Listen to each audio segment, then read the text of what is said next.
Hello everyone, this is Warhawk Beyond 2040 and welcome to another edition of the Supergirl Season 6 review series. And today I am going to be talking about episode 17, I Believe in a Thing Called Love, which I've just finished watching. And this episode was actually one of the better ones of Season 6.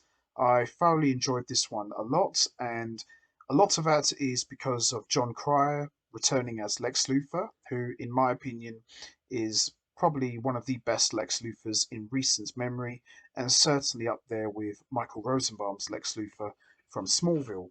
And he was definitely the best thing about this episode, and there was a lot more action and very highly enjoyable. And this picked up pretty much where we left off at the end of episode 16, where Lex Luthor revealed himself to be Nixley's secret admirer, and this episode pretty much was a continuation of Lex Luthor's return. So this was absolutely brilliant. Couple of little ups and downs in this episode, but by and large, I thought this was pretty solid and, in my opinion, as I mentioned already, one of the better episodes of season 6. And as we are gearing closer and closer to the show's series finale, and what more can you say, really? Highly enjoyable, good solid storytelling. We finally got to see Lena use her magic to the fullest, and she played quite a big role in this episode. Everybody did, really, and I thought, as I said, very enjoyable. So, with that all said, let's get straight into it. Let's talk about episode 17, I Believe in a Thing Called Love. So this episode picks up where we left off at the end of episode 16, where Lex Luthor made his big return before Nixley summoned by Nixley's future consciousness, and we see Lex Luthor returns the gauntlets to Nixley and explains that he has come from the future to help her collect the rest of the totems.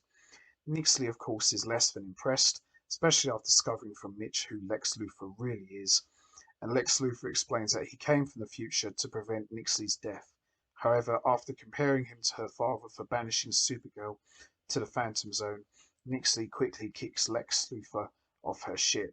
It's quite interesting that, as big and bad as Nixley is, I don't think anyone is more bigger than Lex Luthor. So the dynamic between these two is quite interesting because Lex Luthor is so used to having his own way, and he thought he could just have his way with Nixley, and the fact that she just rejects him is quite funny because Lex Luthor's always been about control and always getting what he wants, but he didn't get what he wanted with Nixley, at least not yet anyway. Meanwhile, back at the tower, Supergirl tells the others about her decision to leave Catco.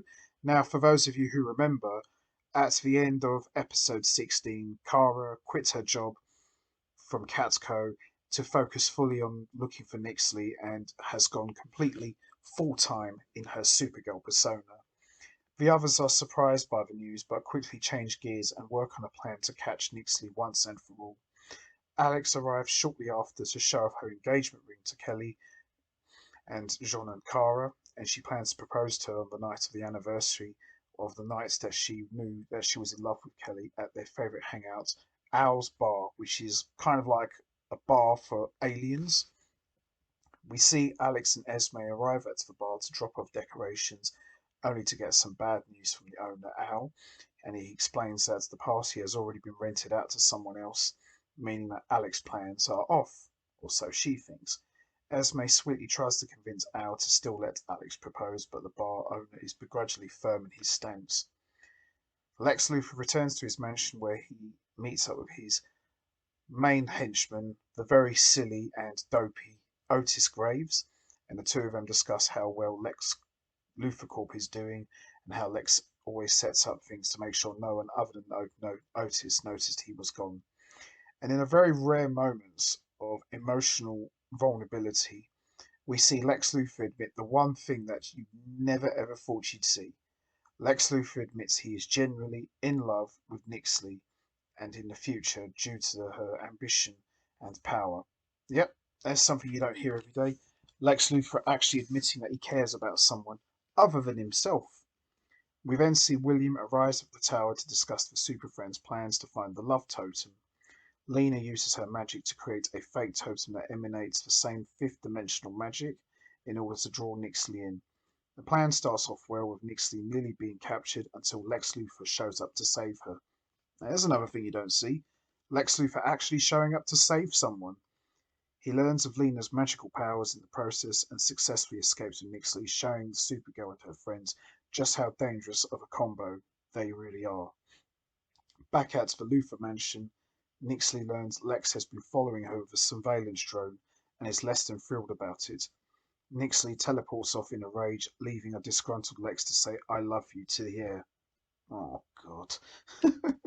Meanwhile, Kara and the others recover from Lex's attack. Lena and Kara discuss Lena's fear of magic when Lex is around, as magic is heavily tied to emotion. Not wanting to accidentally hurt people with magic like her mother did, Lena tells Kara she won't use it when Lex is there to negatively affect her.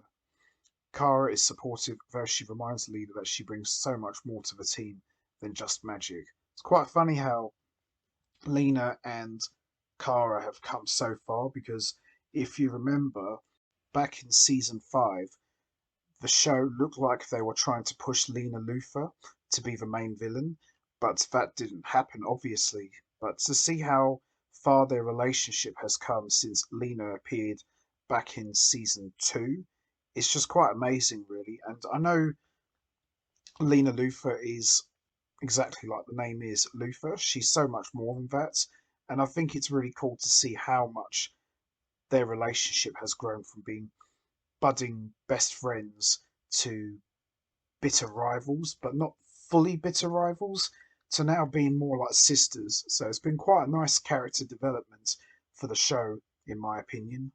Meanwhile, at Catco, William and Andrea discuss his next Super Friends article, and Andrea wants William to publish the article very quickly, especially if Lex Luthor has made his return. Though William reminds her of the debacle Catco faced when they proclaimed Lex Luthor guilty too early. This convinces Andrea to concede for time, although she only gives William until the end of the day to provide evidence of Lex Luthor's involvement before she takes matters into her own hands. As Kara and her friends are working on finding Lex Luthor and Nixley, Brainy realizes, based on the technology he was using, that Lex has been laying very low in the 31st century. Realizing how dangerous Lex Luthor and Nixley are together, the Super Friends considers using the totems in their possession to shield themselves from Nixley's dream totem. Jean and Supergirl work on activating the Courage totem while Brainy prepares the shield. While working on the shield, Nia suggests that Brainy contact the Legion to see what Lex has been up to in the 31st century. The super genius is hesitant, knowing how knowledge of the future can affect the timeline. We also see Brainy is also afraid of acting on information from the future, as last time he did, he almost helped Lex Luthor destroy half the world. Meanwhile, Jean and Kara work on the Courage Gauntlet, and Jean decides to take the trial as he knows the exact moment he lacked courage the most when he got separated from his family on Mars. Taking on the Gauntlet, we see Jean relive the brutal memory and succeeds in making it to his daughters, this time passing the Gauntlet but reliving the painful experience of losing them all over again. Very powerful scene this was, and as I said before, David Harewood never really gets enough credit, but he's quite possibly one of the best actors on the show, and he's been there throughout everything, from being the head of the DEO to being a hero to being a father figure, you name it. This guy's been through it all, and David Harewood, just an amazing actor, and he really shined in this episode, especially in this scene in particular. Back on the Luthor side of things, we see Lex Luthor struggles with figuring out how to get the present Nixley to fall in love with him. Yep, that's something you never ever thought you'd hear. Lex Luthor trying to convince someone to fall in love with him. Lex decides to hold back next time Nixley and the Super Friends go for the love totem. Instead, he kidnaps Mitch and gives the location of the love totem to him so he can give it to Nixley.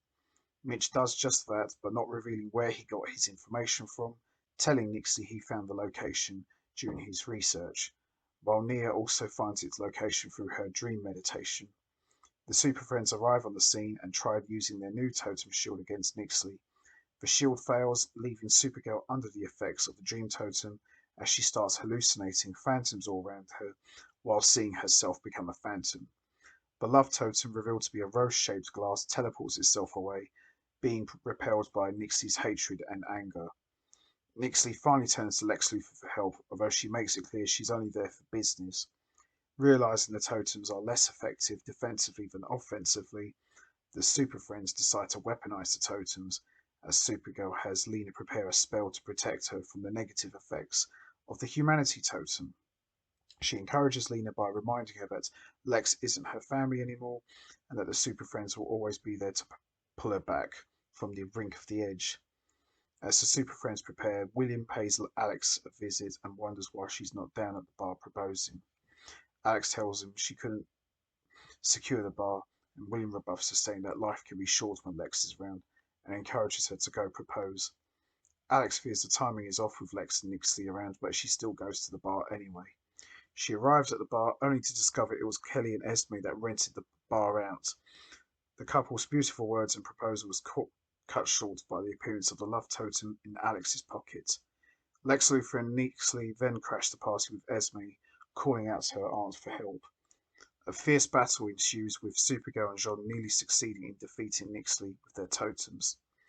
Lex uncharacteristically chooses to save Nixley over taking the love totem for himself, which gets shot and loses its powers in the process and turns pure black. Alex and Kelly finish their proposal with their closest friends to witness it. Lex helps his beloved Nixley as well, removing the totem magic used against her, and reveals he's fallen in love with her. He states Nixley's death was too much for him to handle, leading to him going back in time. Nixley is touched by Lex's selfless actions and thus decides the two can be friends after all. As the Super Friends celebrate Kelly and Alex's proposal, Nia helps Brainy overcome his fear of repeating his past mistakes and convinces him to contact the Legion in the future. And then we see this episode end on some very surprising things. We see William meets up with Lex's main henchman Otis, possibly playing traitor to Lex. We then see Andrea dons her Akarata costume to sneak into Lex's mansion and come across his journal, potentially learning about Lex and Nixley's romance and future. And then we also see Lex reveal to Nixley that the totems cannot be permanently destroyed and will reform over time. He proves this by showing her the future Hope totem he brought back with him. Just as Nixley learns this, Esme becomes the new love totem as its symbol appears on her neck. With Esme now drawn into the conflict, we now see that the stakes are even higher than ever. And that's how we end episode 17. Overall, I thought this was one of the better episodes of season 6 of Supergirl, and a lot of that is because of John Cryer's portrayal of Lex Luthor.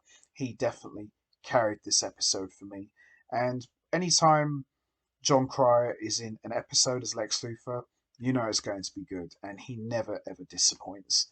And it's hard to believe when they announced that John Cryer was going to play Lex Luthor, my initial reaction was, the guy from Two and a Half Men? Please. That would be just as bad as Charlie Sheen appearing in it, which I think would have been quite funny if he played Otis. I think that should have happened, but he's really surprised me, John Cryer. He's gone from being potentially a silly casting to quite possibly the best casting they've ever done for the Arrowverse, and ever since season 4, all the way to now, he's just knocked it out of the park each and every time. So he was definitely the one that carried it for me. And as I said, this episode was one of the better ones of season 6. So that's going to be it from me. I'm going to wrap this up now. What did you think of episode 17? Did you enjoy it? What's your thoughts on Lex Luthor falling in love with Nixley? Do you think he genuinely does love her, or do you think he's got some other dastardly trick up his sleeve? And also, what about William meeting with Otis? What do you think happened there, and what could Otis be up to? Could he possibly be turning on his own boss to help William? And also, what do you think about a wedding with Kelly and Alex? Could this be the opportunity that we see lots of old faces return? maybe this could be for like the series finale. You know what to do, guys. Hit the like button, hit the subscribe button, leave your thoughts and comments down below, and I will see all of you next time for another edition of the Supergirl Season 6 review series, where I am going to be talking about episode 18, which I'm actually looking forward to, especially with the way this episode ended. Should be a good one, but we'll just have to wait and see, really. So until next time, take care, everybody, and stay safe. And once again, thanks for listening.